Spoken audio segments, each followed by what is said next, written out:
Move this amendment.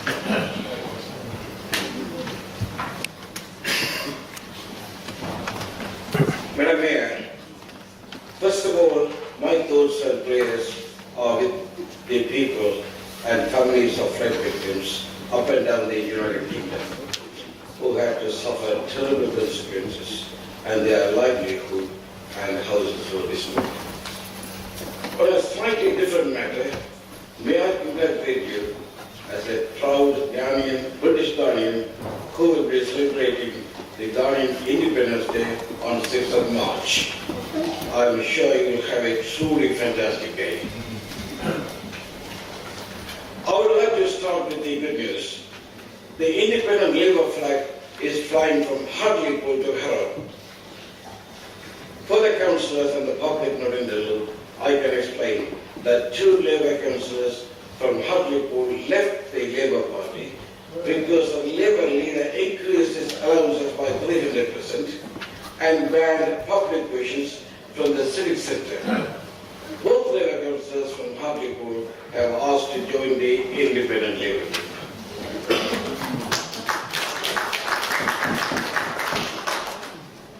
Now, if I turn my attention to the budget, I can say the Tories have spent money where it is most needed according to the Leicester Residential Survey. I congratulate them on that, but where it hurts is where I disagree with the Tories is where they have taken the money from. Most vulnerable and needy, especially given to the potential impact of national Tory benefit reform, their failure is that they did not put enough effort to find new money. Basically, switch the money from one pocket to another, the usual trick or trick. Both Labour and Tories are talking about how to slice the cake. We are the only party working hard to increase the size of the cake.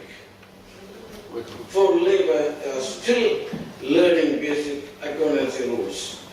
Never learn the difference between capital and revenue budgets. Same old bookkeeping will not do anymore. Not a single new idea in their budget, just pluses and minuses. Independent Labour has already delivered 20 minutes free parking for the whole of Harrow. One of our pledges to the people of Harrow. For long term, we have a clear vision and plan embarking on ambitious house building program to build about 2,000 to 3,000 houses. Introduce landlords licensing scheme to help rid of beds and sheds while improve and invest in the housing stock and attract investment from the new homes bonus scheme. There are other income generating proposals for the future and the preparatory work has already begun. We in the independent Labour group are used to think outside the box. The council machinery has failed to curtail our free thinking that puts the residents of Harrow first. We looked at the next 4 years, just for the next year. We have a responsibility to our residents of Harrow. Their welfare is paramount. Let's talk about the long term first. Let's say recycling. Officer memo given to me clearly stated that if the green bin is properly used and the recyclable materials put in blue or brown bin, we can increase our recycling rate by 5%. This does not have to cost anything.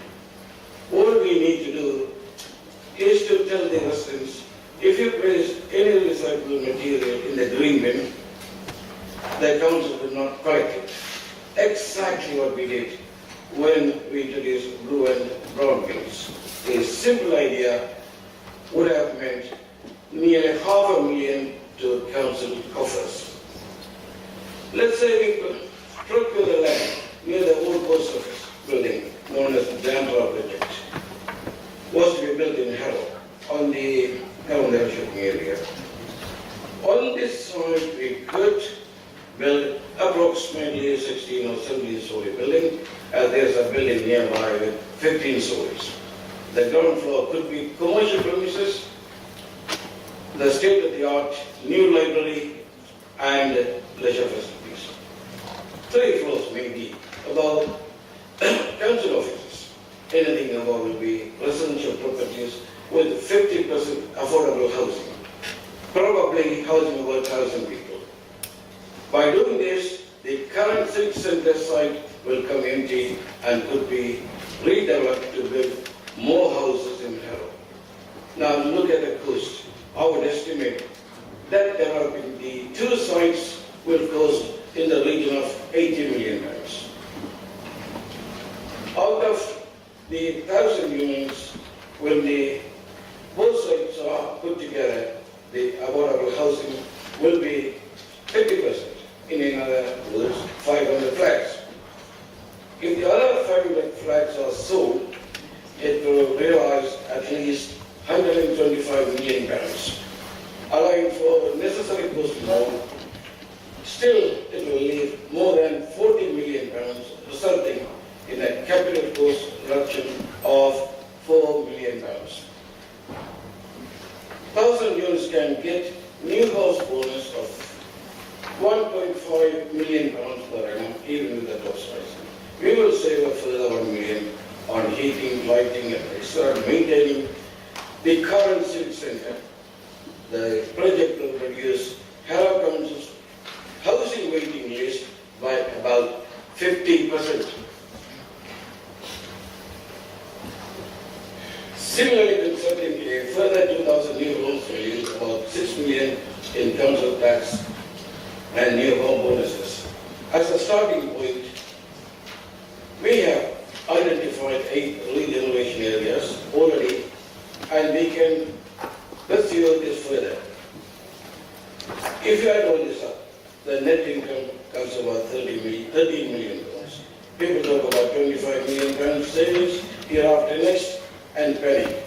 But you can see, with only 1 or 2 ideas, we have already achieved more than half the saving that needs to be done, without any cuts or hitting the most vulnerable people.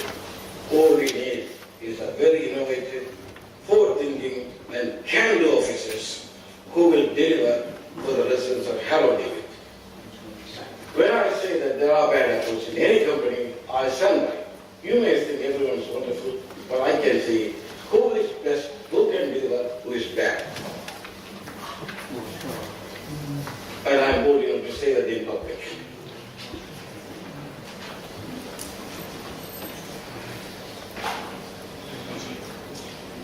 We will introduce on-the-spot fines for littering, spitting, fly tipping, antisocial behavior, etc. We realize that this project will not generate any new money, but will save a lot of money that we spend on cleaning after people, even though it is difficult to quantify this amount. We could save in the region of £500,000. We will also introduce private landlord license scheme, exactly the way New Council has done, and get rid of beds in sheds, and generally improve the living standards of all our tenants living in privately rented properties. The government will be making a profit on the scale, but the excess income can be used on repairs, maintenance, and improving the quality of our housing stock. The famous or infamous safety deposit box scheme. You can laugh as much as you want because you have no ideas. All you know is cut. What else have you said so far? The council commissioned a survey of our residents, which showed that 53% of our residents will use this facility if provided by the council, leading to a potentially colossal profit. The question is, do we have the guts and courage and officers who can deliver? Make your own judgment. Madam Mayor, may I thank sincerely Simon Josh. He has spent a lot of time with our group, developed having a robust, coordinated budget. I always listen to him, and when he said it's not doable, I took it out of the spreadsheet. Everything here, I'm going to say, is with his blessings. Thank you, Mr. Priest. Now, short-term plan for next year. The proof of the pudding is in the eating. We have indicated the growth areas totaling about £2 million, and the incentive to residents is about £1 million. That's equivalent to 1% cap in council tax. It may be to encourage them to recycle more and sign up to my Harrow account and generally adopt the new technology. Further cutting of costs for providing services, not cutting the officers unnecessarily. I am proud of our independent Labour Group budget proposal. We are pragmatic socialists with the ethos of common sense. We will provide value for money to our residents. We believe that the basic principles of fairness, care, and economic competence do not have to be mutually exclusive. We are pressing hard to ensure residents are not forgotten by the political class and will support whoever willing to take the side of the people of Harrow rather than play party politics. I urge my fellow councillors to vote for common sense, vote for credible alternative, vote for bold ideas. Let us vote for the courage, strength and resolve that will put Harrow first. Vote for this budget to make Harrow the best place to live, work, study, visit and enjoy for all. This is a budget for the people of Harrow. I commend the budget to the chamber.